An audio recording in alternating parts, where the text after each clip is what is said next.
So it's going on midnight. I got here a couple hours ago. I'm at the Days Inn in Perryville, Maryland. Air conditioning doesn't work.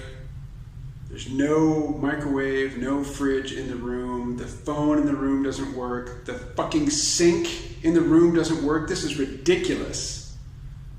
I was just gonna tough it out, but I need frickin' water. Come on. This is like, you know, if I were in the jungles of Peru, this would be a nice place. But I'd be paying $5 for it, not $100. This is bullshit.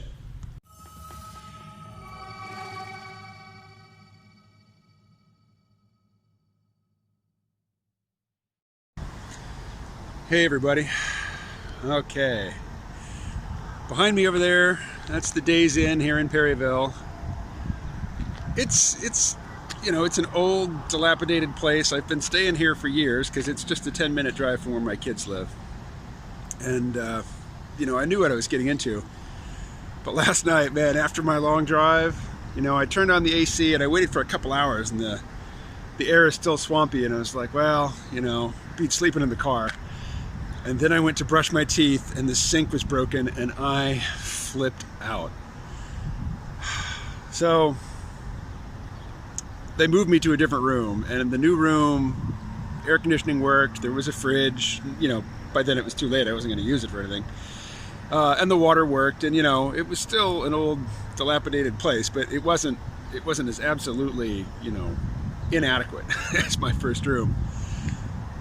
So anyway, 5 hours of sleep later, I'm better. I wish I'd slept more, but you know, once I wake up, sleep is over. There's no going back. Here, check this out. That's a pile of horse manure.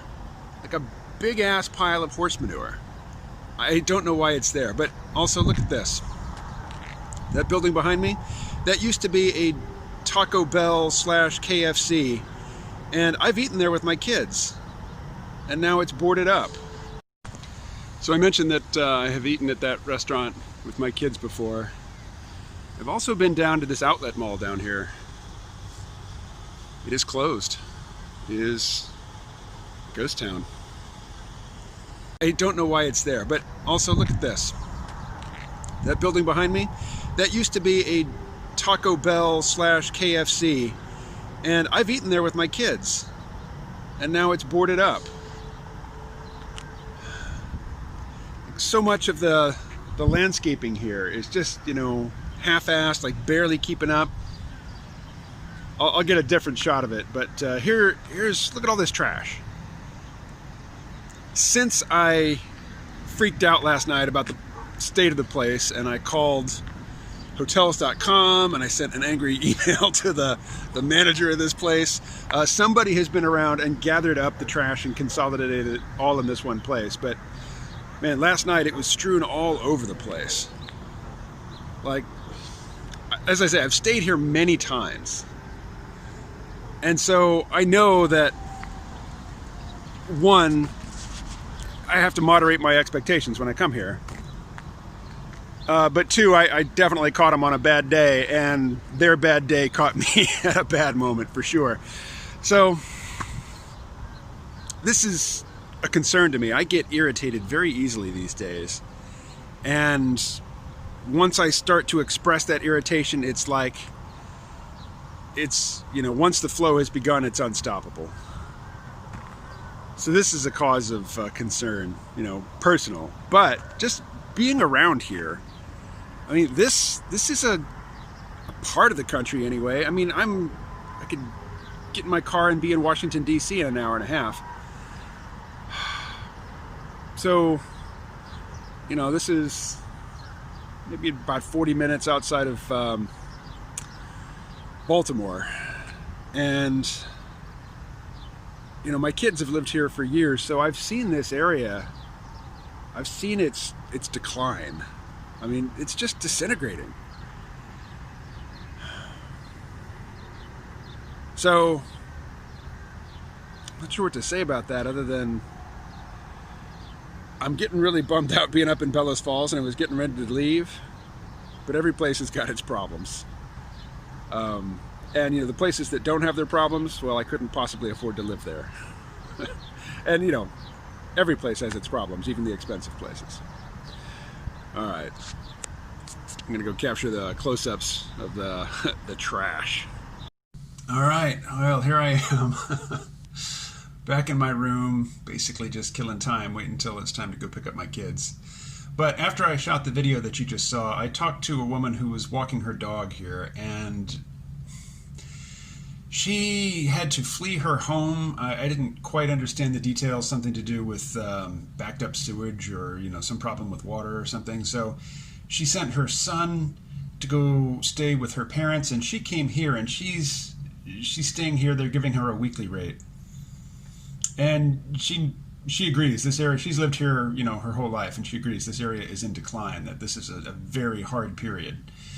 And she was in a bad situation in that she didn't have a car. She said she had to pay $30, you know, for a 10-minute ride to get here, and she couldn't afford to go to a cheaper place because, you know, to get there would cost a heck of a lot more money just in transportation. You know, $30 for a 10-minute ride in a car? So she's stuck here. She had a very lovely dog, lovely 10-year-old dog, and she was a lovely person. But, you know, she's in a bad place, and just, you know, we're talking about how this area is in decline, and she mentioned that, you know, we're supposed to get all this help and all this money and the COVID relief. And I said, yeah, that all went to the top. The billionaires got taken care of. Everybody else, people are in desperate straits. And she was such a just optimistic and sweet person, and she was saying, you know, patience and love, these, you know, this is what's going to get us all through. And I'm like, you know, if I'd exercised just patience and love last night, I would have slept in a room that I can't really believe was meant to be, you know, open for occupation by guests. So if I hadn't kind of freaked out and gone to the, you know, the office and got whoever, you know, the night caretaker person was out of bed and said, I need a different room, you know, patience and love is going to get you stepped on. It's going to get you ignored. So while I'm, you know, chagrined and a bit ashamed at having lost my composure last night, full disclosure, you know, after a long drive, after some headaches at the start of the trip that were real irritants, and then after a couple beers, man, I was not in a good place.